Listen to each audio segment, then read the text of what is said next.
원투펀치 TMF 1부 시작해 보도록 하겠습니다. 자, 오늘 주제는 피파 클럽 월드컵에 대해서 가지고 왔는데 지금 조별리그 진행 중이잖아요. 네. 요 이슈를 좀 가지고 온 이유 분명히 있을 것 같아요. 제가 맨날 중계하고 있어가지고요. 모든 축구 이슈를 지금 다 클럽 월드컵으로 확인하고 있거든요. 네. 경기가 매일 4경기씩 쭉쭉쭉 펼쳐집니다.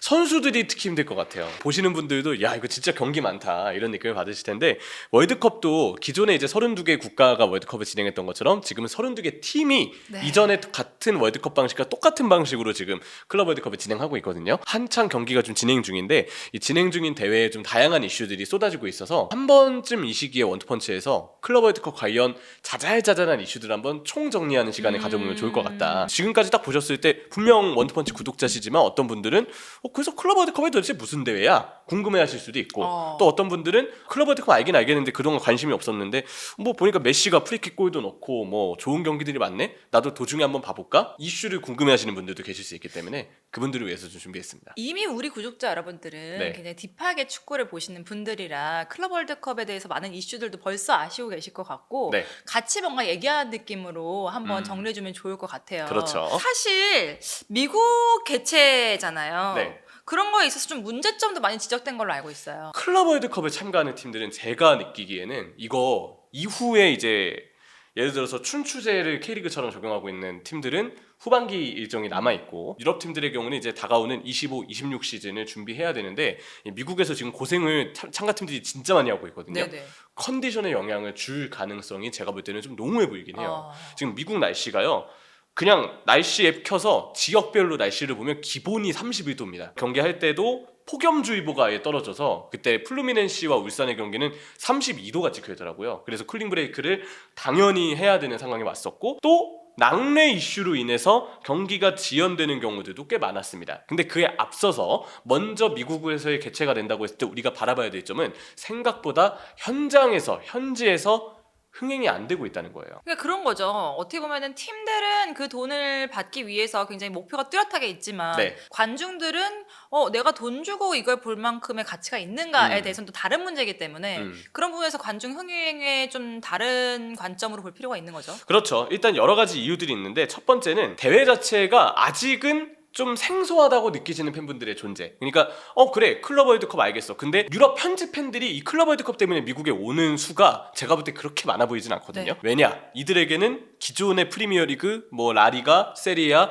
각자의 응원팀이 속해 있는 리그 여기에 유럽 챔피언스 리그 다양한 대회들이 있잖아요. 유럽에는 특히 그들 입장에서는 이미 전 세계 최고의 축구 대회는 유럽 챔피언스 리그야 라고 생각을 하는데 피파가 만든 클럽 월드컵은 챔피언스 리그에 도전을 하려고 하는 대회긴 하지만 여전히 억지스럽다라고 생각하시는 분들이 인터넷상의 SNS상의 반응을 보면 유럽 팬들 사이에서 꽤 많은 편이에요.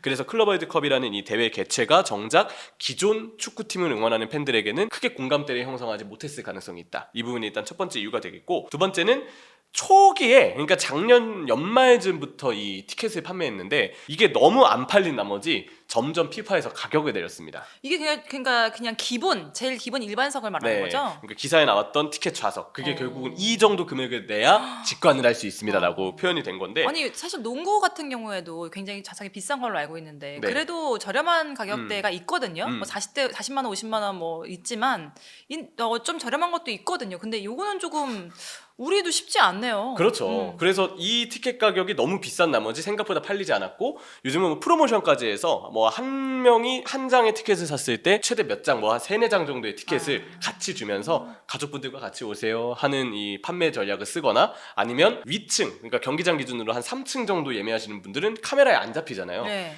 좀 그래도 가득 차 보이는 모습을 보여줘야 되기 때문에 일부러 좌석을 더 좋은 자리로 이동을 시켜준다든지 최대한 그래도 관중을 좀 있어 보이게 하기 위해서 노력을 하고 있다고 하는데 미국 경기장이 워낙 큰 것도 있지만 확실한 건 아직까지는 관중 수가 그렇게 많다고 말하기에는 좀 무리가 있다. 그리고 또 그런 것도 있을 거예요. 어쨌든 현지 팬 여러분들이 많이 가야 되는데 네. 미국 자체가 축구가 먼저 중심이 된 나라기보다는 야구나 아니면 뭐 NFL이나 이런 게 더 많이 좋아하시는 현지 팬분들이 많기 때문에 그런 것도 유럽과 좀 차이가 분명히 있지 않을까라는 생각이 드네요. 그렇죠. 게다가 그 축구 팬분들도 골드컵도 지금 미국에서 하고 있습니다. 네. 그러니까 우리나라는 아시아니까 아시안컵이 있고 유럽은 유로가 있잖아요. 북중미는 골드컵이 있는데 골드컵도 미국에서 개최를 하니까 같은 시기에 축구 팬들의 관심이 현지에서 분산이 될 수밖에 없어요. 뭐 타 종목이긴 하지만 NBA 그 마지막 파이널 라운드 한창 진행 네, 중이었죠. 맞아요. 뭐 이런 이슈들까지 겹치니까 심지어 축구 종목 내에서도 경쟁 대회가 있다 보니까 클럽 월드컵만으로 주목을 받기가 쉽지 않았다. 또 하나는 뭐 아마 전 세계 팬들의 시청 시간을 고려해서 일정을 짠 것 같긴 한데 우리가 화요일 날 점심시간 직장에서 점심시간에 축구 보러 밖에 나오기가 쉽나요?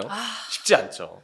너무 고려를 안 했다. 그러니까요. 근데 아마 그들 입장에선 글로벌을 생각해서 시간을 짠 거겠지만 지역마다 다르긴 하지만 현지 기준으로 보면 화요일 12시에 경기하고 2시에 경기하고 그러니까 왜 그럴까요? 차라리 그 선수들도 지금 그 온도 때문에 피로도가 높아지고 있는데 차라리 저녁 때 좀 하고 그러면 직장인들도 좀 퇴근하고 와서 보고 할 수 있는데 여러 가지로 마케팅 측면에서 굉장히 좀 실패적으로 가고 있는 게 아닌가라는 생각이 드네요. 피파 입장에서 아무래도 특정한 뭔가 시청층을 고려한 국가가 있을 텐데 그 국가의 시차로 우리가 미국에서 보기 좋은 시간에 딱 저녁에 개최를 하면 아시아를 비롯해서 수많은 국가들의 시청 시간이 굉장히 늦어지거나 새벽 시간이 될 수 있기 때문에 그래서 좀 조정을 한 게 아닌가 싶기는 해요. 거기다가 또 지연 사건이 좀 많았잖아요. 네. 그렇기 때문에 관중들은 그래도 관심 있게 기다렸다가도 아 뭐야 기다리는데 힘들어서 도저히 못 보겠다 뭐 이렇게 생각하시는 분들도 계셨을 것 같아요. 저도 피해를 좀 봤습니다. 마멜로디와 울산의 중계를 기다릴 때 1시간 5분에 킥오프가 지연이 됐는데 이게 경기장 근처에서 번개가 한번 치면 재난에 대한 법상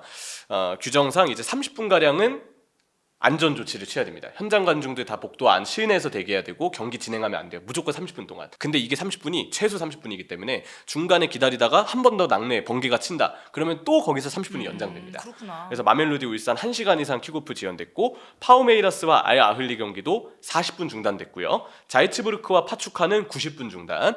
제일 큰 경기죠. 벤피카와 오클랜드는 2시간 이상이 지연이 됐습니다. 이런 일도 벌어져서 내년에 북중미 월드컵 진행하잖아요. 날씨 변수가 제가 볼 때 가장 크게 월드컵 때 따라오지 않을까 이런 부분도 좀 걱정이 앞서는 게 사실입니다. 선수들도 워밍업 다 해놨는데 이렇게 좀 늦어지면 결국에는 다시 몸이 쿨다운되기 때문에 그런 부분도 뭐 경기 재미적인 부분에서도 영향이 많았을 것 같아요. 아무래도 좀 우리가 생각하는 경기의 높은 수준을 보기는 쉽지가 않아지고 선수들 부상 위험이 커지기 때문에 맞아요. 그 점도 많이 걱정이 될 수밖에 없습니다. 그러면 이제 내용적으로 좀 들어가 보면 어떤 이슈들이 있었는지 그리고 우리나라도 어떤 팀이 들어갔는지도 굉장히 궁금해하실 것 같아요. 대한민국의 경우는 2021년부터 2024년까지 AFC 챔피언스리그에서 꾸준히 좋은 성적을 냈던 팀은 울산 HD였습니다. 그래서 울산 HD가 클럽 월드컵 본선에 한국 팀 중에 유일하게 이제 진출을 하게 됐고 첫 번째 경기였던 마멜로디전은 이제 김판곤 감독이 상대의 어떤 공격력, 전력을 좀 높게 평가를 해서인지 백스리로 전술을 바꿔서 첫 경기부터 임했습니다. 근데 냉정히 봤을 때 마멜로디전은 사실 백스리를 통해서 상대의 공격을 막는데 너무 집중한 나머지 공격 작업이 무뎠고 너무 측면으로만 공격에 향해서 정작 마멜로디의 불안했던 수비를 울산이 공략하지 못한 게 상당히 아쉬웠었어요. 그래서 0대1의 패배가 됐고 이 패배는 사실 보셨던 팬분들에게는 상당한 아쉬움을 주었을 거라고 생각을 하고요. 그 이후에 오히려 두 번째 경기였던 남미 챔피언 플루미넨시와의 경기는 울산이 꽤 잘하긴 했습니다. 그러니까 기존 3-4-3을 썼을 때보다 중앙 미드필더를 한 명 더 배치하고 좌우 중앙 미드필더에 있었던 이진현과 고승범의 고군분투 덕에 엄청난 활동량을 가져갔거든요. 그리고 엄원상의 최전방에서의 역습 시의 활동량도 빛났고 저는 이 세 선수의 활약이 정말 돋보이면서 플루미넨시에게 선제 실점을 내주긴 했지만 이후에 전반 막판 역습을 통해서 울산이 확실하게 골을 넣을 수 있었고 다만 아쉬웠던 건 후반전의 체력 저하가 결국은 너무 많이 뛴 나머지 일찍 찾아왔고 그에 대한 벤치 쪽의 교체를 통한 어떤 안배나 플랜 A가 이제 더 이상 가동되지 않을 때 어떤 식으로 후반전에 리드를 지킬지에 대한 플랜 B의 준비가 잘 되어 있진 않았던 것 같아요. 그래서 그 부분에 대한 아쉬움은 있었지만 울산이 충분히 잘 싸웠고 첫 번째 경기 패배와 두 번째 경기 패배의 느낌은 상당히 다르지 않았나. 그렇죠. 그런 느낌으로 일단 울산의 저 흐름은 지금까지는 좀 분석을 했습니다. 패배를 해도 그냥 지는 게 있고 젖잘싸가 있고 분명히 우리도 명시해놨잖아요. 젖잘싸라는 게 있으니까 그런 부분에 차이가 있었을 것 같은데 우리나라 팀은 그렇고 여러 가지 또 이슈가 있었던 걸로 알고 있어요. 각 경기마다. 가장 돋보였던 건 역시 이제 지금 전체적으로 보면요. 저희가 촬영일 기준으로는 지금 조별리그 2차전이 끝났을 때까지 이 시점으로 클럽 월드컵 결과를 보고 지금 이제 촬영을 하고 있는데 남미 팀들이 정말 잘하고 있습니다.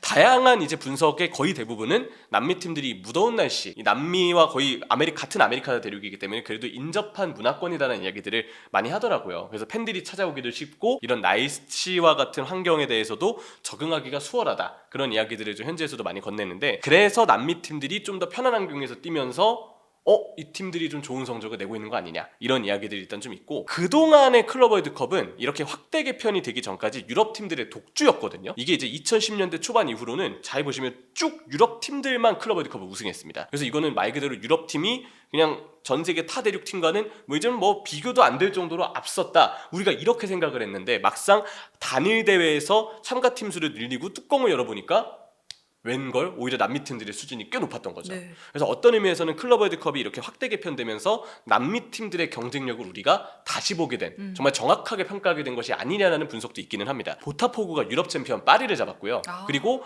컨퍼런스 리그 챔피언이었던 첼시를 플라멩구가 또 잡아냈습니다. 그러니까 이런 것들을 보면 물론 이제 단순히 한 경기를 가지고 남미가 유럽을 앞섰다라고 정리할 수는 없겠지만 적어도 우리가 생각했던 것보단 역시 더더욱 남미 팀들의 기량을 확인할 수 있는 정확하게 확인하고 재발견할 수 있는 대회가 이번 클럽 월드컵이다 라고 이야기를 좀 드리고 싶고요. 근데 이런 클럽 월드컵 입장에서는 확실히 이런 좀 뭔가 굉장히 이슈들이 만들어져야지 여러 가지 다른 나라에서도 집중을 하는 계기가 될 것 같아요. 그렇죠. 그래서인지 개최국 팀의 자격으로 일부러 인터 마이애미를 이제 피파에서 네. 참가를 시켰는데 메시가 나오게 하면서 그 메시의 아주 기가 막힌 포르투전의 프리킥 골을 우리가 봤거든요. 이 골도 전 세계적으로 상당한 화제가 됐습니다. 네. 그러니까 메시 선수의 이런 멋진 활약을 통한 세계적인 주목도의 어떤 효과 그리고 말씀드렸던 남미 팀들의 선전을 통한 남미와 유럽의 또 다른 경쟁 구도의 효과 그리고 그 와중에도 역시 파리 생제르맹과 같은 유럽 챔피언들의 어떤 존재 유럽 팀들의 활약들 뭐 맨시티의 경우에는 이번 대회를 통해서 뭐 아인누리나 아니면 셰르키나 뭐 라인더르스와 같은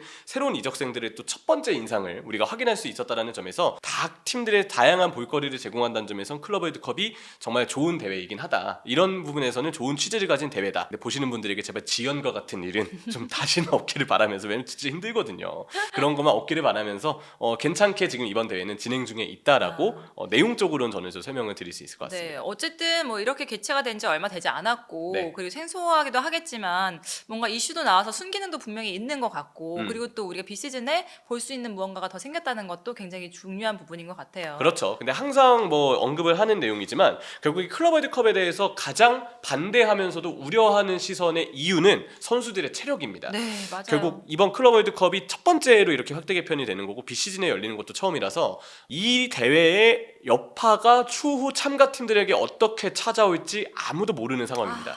근데 우리가 대충 유추해 볼 수는 있죠. 이런 무더운 날씨 속에서 선수들이 2, 3일 간격으로 경기를 빡빡하게 치르고 있고 경쟁팀들의 수준이 결코 만만하지 않기 때문에 일정 자체의 피로도도 상당하고 원래 쉬어야 하는 시기 혹은 한창 자국 리그에서 일정을 소화해야 되는 시기에 무리한 일정이 추가가 되다 보니까 전후로 일정이 복잡해지거나 비시즌 동안 쉬지 못하는 팀들이 발생한 것들. 그렇죠. 이 여파가 어떻게 그 팀들에게 피해를 줄지는 아무도 모르는데 지금 상황들을 쭉쭉쭉 봤을 때는 크게 영향을 미치진 않을 것이다라고 말하기가 오히려 더 어려운 상황이에요. 그렇죠. 왜냐면 날씨도 있으니까 그런 모든 것들이 이렇게 선수들이 뛰기 좋은 조건에 해도 뭔가 체력적으로 무리가 될 텐데 지금 조건 자체가 날씨적이나 뭐 물리적으로 좋지 않은 상황이기 때문에 분명히 영향은 있을 거예요. 그리고 이게 이제 거듭되면서 이게 어떤 다른 자국 리그에 얼마나 영향을 줄지 지켜보고 이제 참가팀들과 안 참가하는 팀들도 분명히 나올 수 있는 거고 그러면서 이제 조금 더 우리가 그 추후를 봐야 되지 않을까. 그렇죠. 결국에는. 그래서 아마 대회가 진행되는 동안에도 그리고 그 이후에까지도 이 대회가 선수들의 과연 복지를 신경 써주고 있는 것이 맞는지에 대해서는 아마 많은 얘기들이 오갈 겁니다. 근데 그것과 별개로 또 날씨 이슈, 뭐 흥행 이슈와는 별개로 대회 자체의 취지는 이전의 클럽 월드컵보다는 저는 분명히 더 재밌는 방식이라는 거는 확실히 공감이 되고 4년에 한 번 볼 수 있는 컨텐츠거든요. 그래서 더더욱 뭔가 희소성도 있고 중계하는 입장에서도 바쁘긴 하지만 너무 재밌게 좀 임하고 있고 경기들도 재밌다. 뭐 이런 이야기를 드릴 수가 있을 것 같습니다. 결국 결론은 그겁니다. 지금 저희가 클럽 월드컵으로 인해서 뭔가 유튜브 시장도 그렇고 축구계 시장이 지금 활성화되고 있는 건 사실이거든요. 국내에서도. 그렇죠. 네. 그렇기 때문에 이런 게 많이 있어줘야 축구가 전체적으로 주목을 받게 되고 네. 그러면서 국내 축구도 좀 발전을 하게 되고 여러 가지 순기능으로 작용할 수 있기 때문에 많은 분들이 봐주십사. 네. 특히 이명철이 지금 하고 있기 때문에 많은 분들이 이 중계를 봐주십사 네. 하는 마음으로 네. 제가 또 콘텐츠를 만들어 봤습니다. 여러분들 피파 월드컵이 이제 초기 단계인데요. 얼마나 많이 발전하고 또 우리에게 즐거움을 줄지 계속해서 한번 지켜보시기를 바라겠습니다. 안녕히 계세요.